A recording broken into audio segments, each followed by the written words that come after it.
My name is Mark, and my life was turned upside down in an instant. I always saw myself as just another ordinary guy, an average American enjoying a simple life in the suburbs. My wife Lisa and I had been married for nearly 15 years. We resided in a cozy house in a tranquil neighborhood on the outskirts of Denver, Colorado. Our home was the quintessential suburban dream, a white picket fence, a lush green lawn, and a snug backyard where we often hosted barbecues for our friends and neighbors. Lisa was a lively woman. She was stunning, with fiery red hair that matched her vibrant personality. She was charismatic, outgoing, and always the center of attention at any gathering. She worked as a marketing director at a large company downtown, a role that occasionally required her to travel.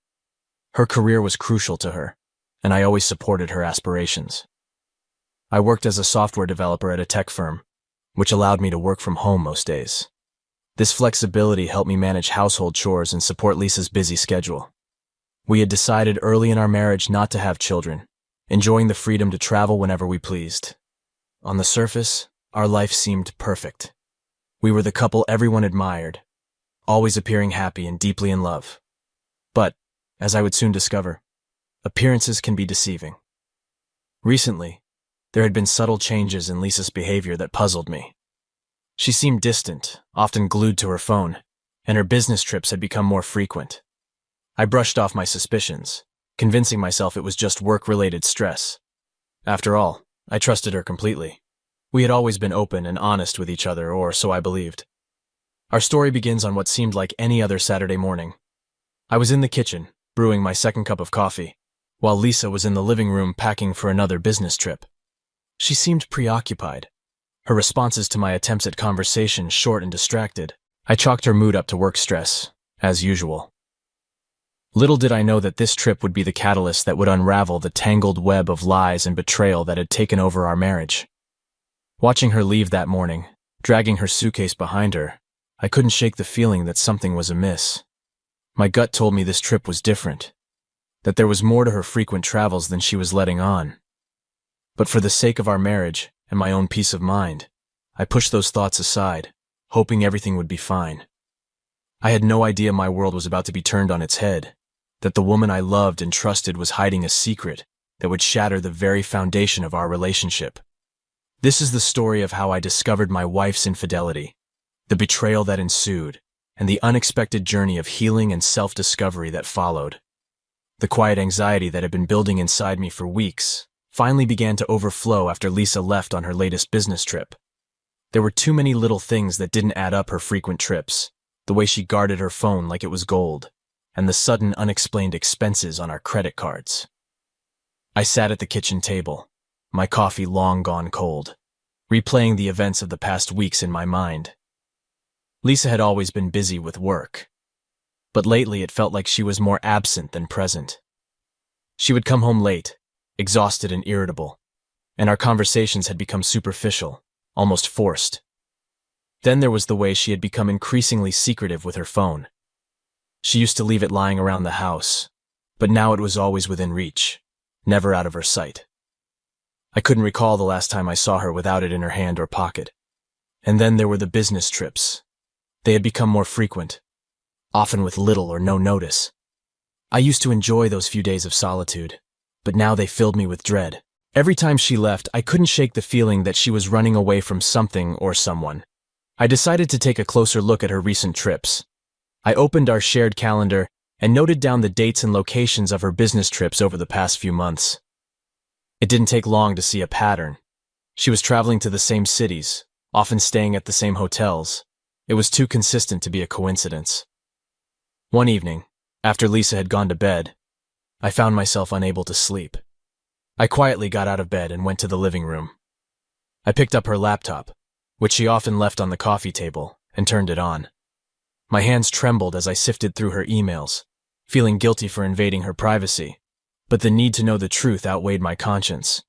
It didn't take long to find something suspicious. Among the mundane work emails and newsletters were messages from someone named Tom. The emails were cleverly disguised as work-related, but between the lines it was clear there was more. The messages were flirtatious, filled with inside jokes and innuendos. My heart pounded harder with each email I read, each one a dagger to my heart. I spent the next few days in a daze, trying to act normal while my thoughts swirled with suspicion and doubt. Lisa continued her routine, seemingly oblivious to the storm brewing inside me. I couldn't confront her without solid proof, but I also couldn't ignore the mounting evidence. One evening, Lisa mentioned she had to go to a work dinner. It wasn't unusual, but something about the way she said it sent chills down my spine. She avoided eye contact and spoke hesitantly, as if hiding something. My intuition told me this was my chance to find out what was really going on. After Lisa left, I waited a few minutes, grabbed my keys, and set out to follow her. She had mentioned the restaurant during dinner, so I knew where she was headed.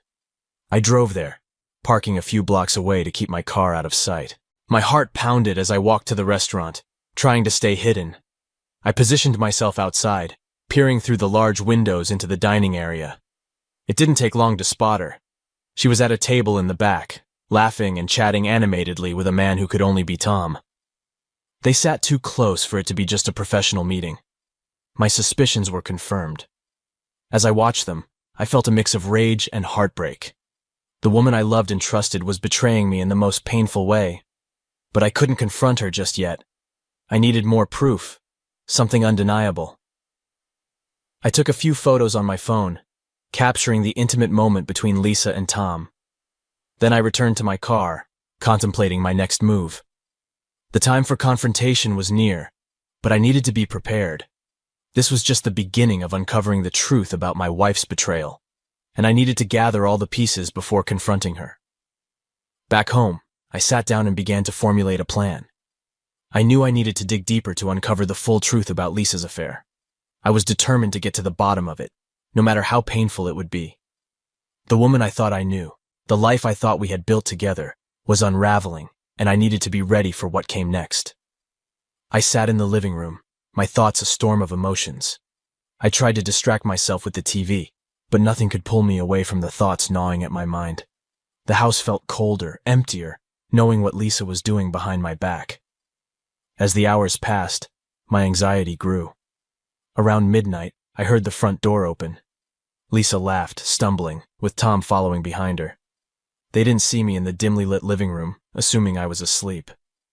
I remained still, watching as they moved through the house. Lisa's laugh was filled with drunken mirth, and she clung to Tom as they made their way to the living room. "Shh," she whispered loudly. "Mark's probably asleep. We need to be quiet." Tom laughed, pulling her closer. "Don't worry, babe. He's probably already snoring." They began kissing, their hands roaming freely like seasoned lovers. I felt my fists clench, my nails digging into my palms. The sight of my wife in another man's arms in our home was too much to bear.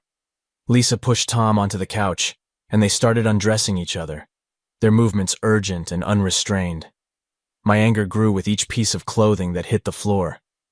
This was the woman I loved and trusted.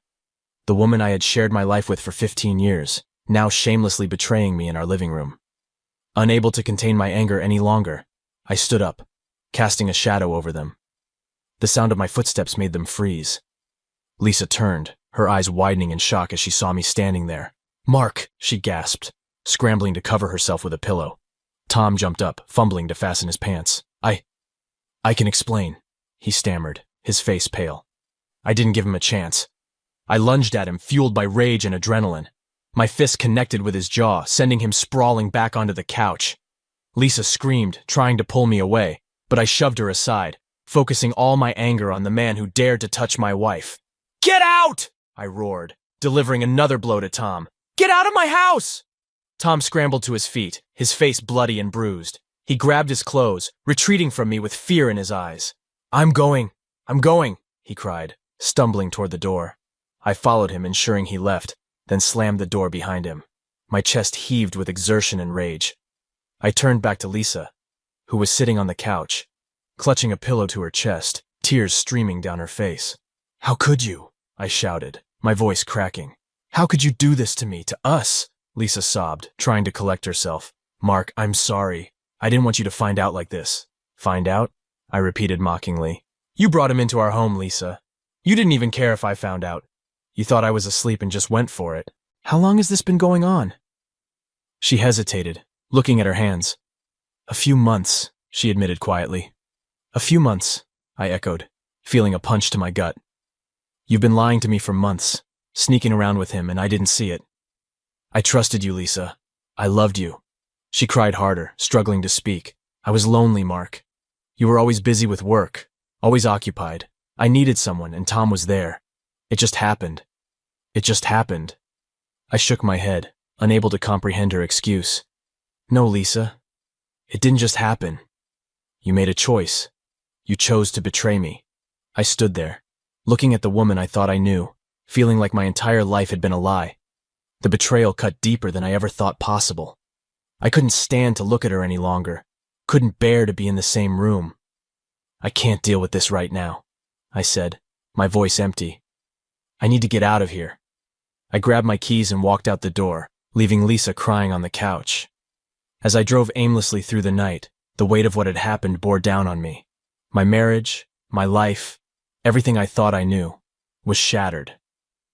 The future was uncertain, but one thing was clear: I couldn't go back to the way things were.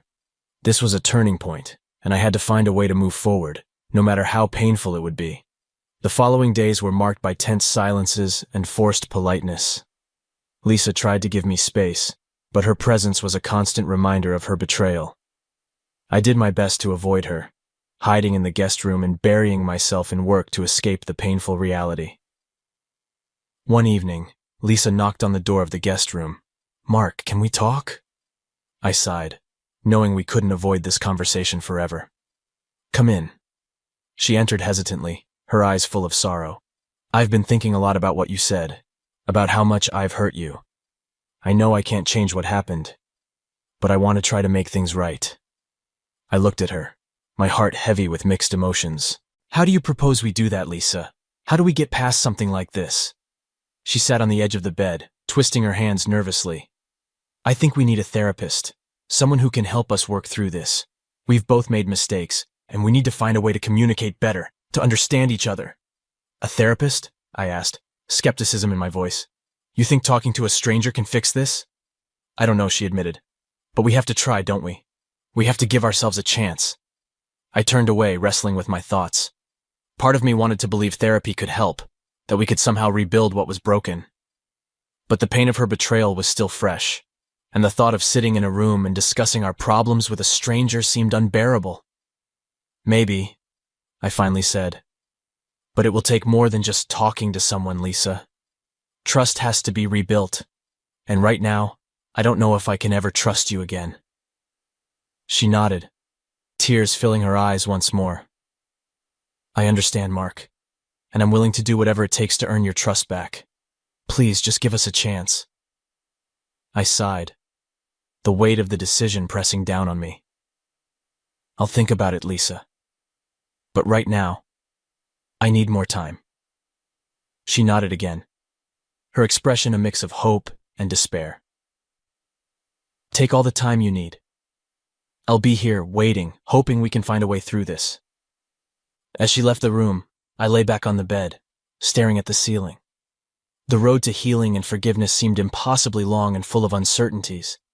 But one thing was clear: whatever happened next, our lives would never be the same. The next few weeks were a haze of tension and awkward silences. I continued to avoid Lisa, immersing myself in work and spending long hours away from the house. The nights were the hardest, lying in the guest room, my thoughts swirling around her betrayal. Anger and pain simmered beneath the surface, and I found myself plotting ways to make her feel the same pain she had inflicted on me. The idea of revenge took root in my mind, growing stronger with each passing day. Lisa had destroyed our marriage, shattered my trust, and made a mockery of our life together. She needed to understand the depth of my pain, to feel the same agony and betrayal. And Tom, the scoundrel who had stolen my wife, needed to suffer too. One evening, sitting in the guest room, an idea came to me. It was cruel, vengeful, and perfectly suited to the situation. I would hit Lisa where it hurt the most: her job and reputation. She had always been proud of her career, and it was time to shatter that facade. I began gathering all the evidence of her affair: the photos I had taken at the restaurant, the emails I had found on her laptop, and even a few text messages I had managed to recover from her phone. I compiled everything into a neat, devastating package. Then, I created an anonymous email account and sent the evidence to her boss, along with a detailed explanation of her affair with Tom, who also worked at the same company. The next morning, I watched as Lisa left for work, blissfully unaware of the storm that was about to hit. I felt a twisted satisfaction, imagining the fallout. Her career would be ruined, her reputation tarnished, and Tom would be dragged down with her. That evening, Lisa came home late, her face pale and drawn. She barely looked at me as she walked past, heading straight for the bedroom. I followed her, my heart pounding with a mix of anticipation and fear. "What happened, Lisa?" I asked, feigning concern. She turned to me, her eyes brimming with tears. "I lost my job, Mark. They fired me." I raised an eyebrow, pretending to be shocked. "Why? What happened?" "Someone sent my boss an email," she said, her voice trembling. "They had photos, emails, everything. They know about Tom and me. Tom got fired too." I felt a surge of triumph but kept my expression neutral. "I'm sorry to hear that, Lisa, but maybe it's a sign. Maybe it's time to focus on rebuilding our marriage." She looked at me, a glimmer of hope in her eyes. "Do you really think so, Mark? Do you think we can still fix this?" I nodded, maintaining the charade. "I think we can try, but you need to understand the consequences of your actions. You need to see what your betrayal has done." Over the next few days, I watched as Lisa struggled to cope with losing her job. Her confidence was shattered, and she became a shadow of her former self, withdrawn and depressed. I continued to act supportive, relishing her suffering, but my revenge wasn't over yet. I needed to make sure Tom felt the full extent of my wrath. I found Tom's home address and decided to confront him one evening.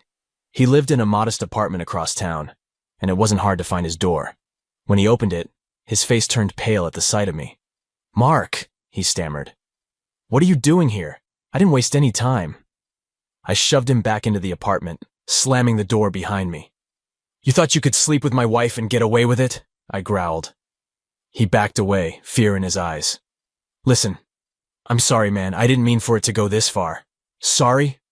I laughed, a cold, bitter sound. "You destroyed my marriage. You ruined my life. And now you're going to pay." I grabbed him by the collar and slammed him against the wall.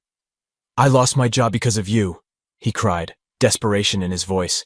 "Isn't that enough?" "No," I whispered. "It's nowhere near enough." I beat him mercilessly, pouring out all my pent-up anger and frustration. When I was done, he was a bloody, whimpering mess on the floor. I stood over him, breathing heavily. "If you ever go near Lisa again," I spat, "I'll kill you." I left him there, satisfied with my revenge. As I drove home, I felt a dark satisfaction. Lisa and Tom had both paid for their betrayal, and I felt a twisted sense of justice. When I returned home, Lisa was sitting in the living room, her eyes red from crying. She looked at me, a mixture of fear and hope in her gaze. "Mark, where have you been?" I shrugged, keeping my voice calm. "Just driving. Needed to clear my head." She nodded, biting her lip. "I've been thinking about what you said, about rebuilding our marriage. I want to try, Mark. I really do." I sat down next to her, taking her hand in mine. "Then let's start working on it, Lisa. Let's rebuild what we lost."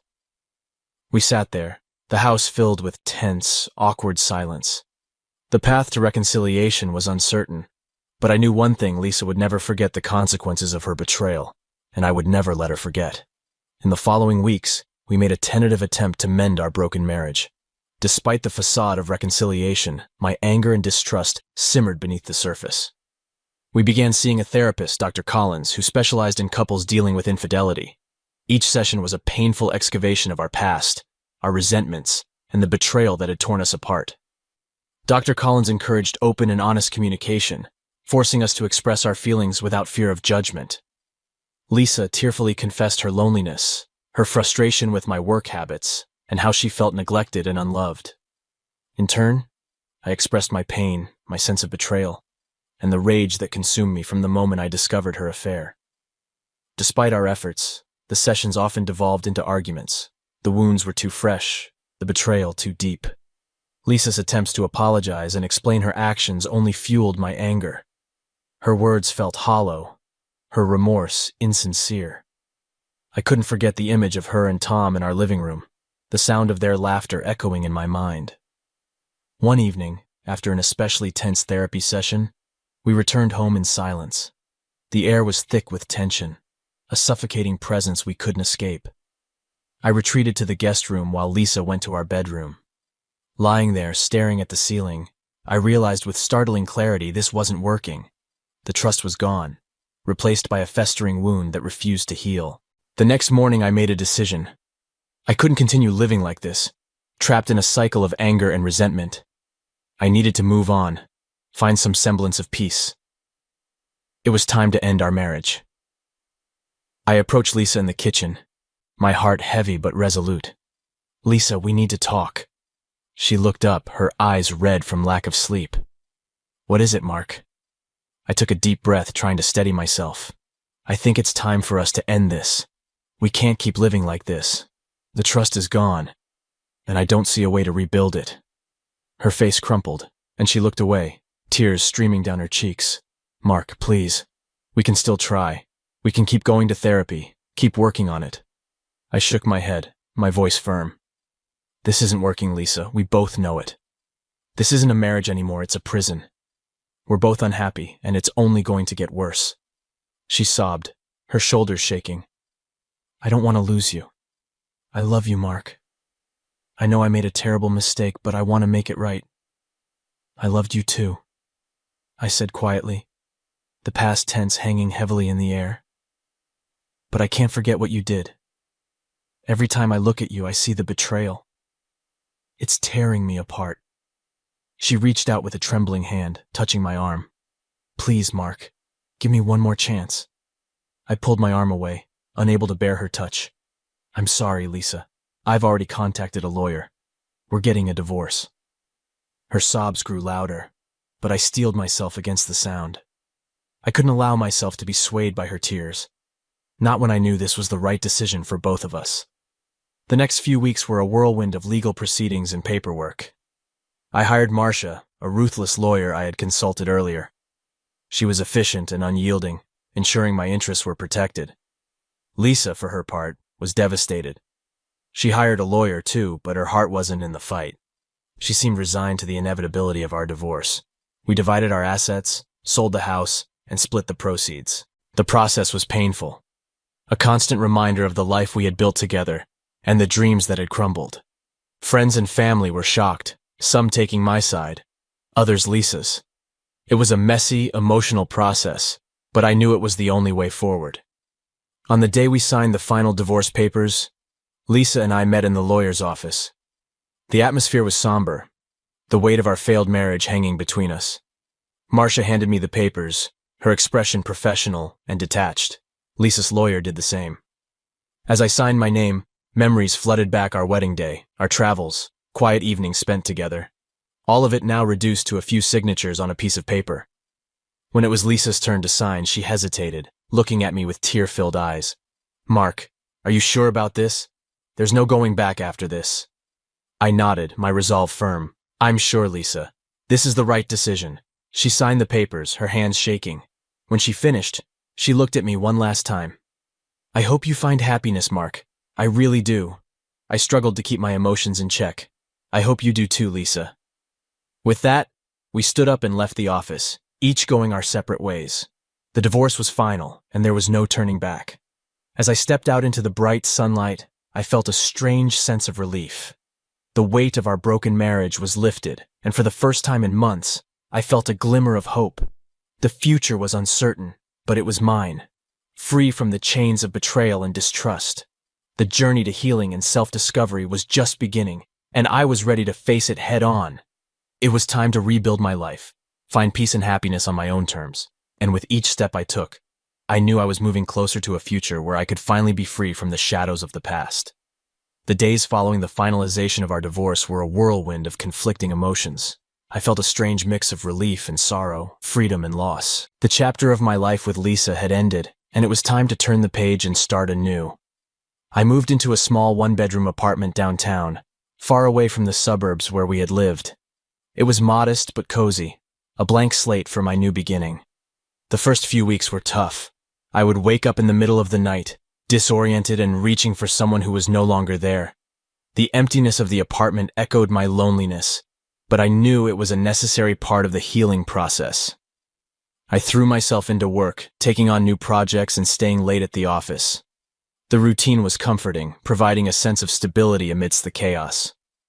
I also began reconnecting with old friends I had lost touch with over the years. They welcomed me with open arms, offering support and distraction from my thoughts. We went out for drinks, watched games, and reminisced about the past. Their presence reminded me that I wasn't alone, that there was a world beyond my failed marriage. Therapy became an essential part of my recovery. Dr. Ellis, a patient and understanding therapist, helped me navigate the labyrinth of my emotions.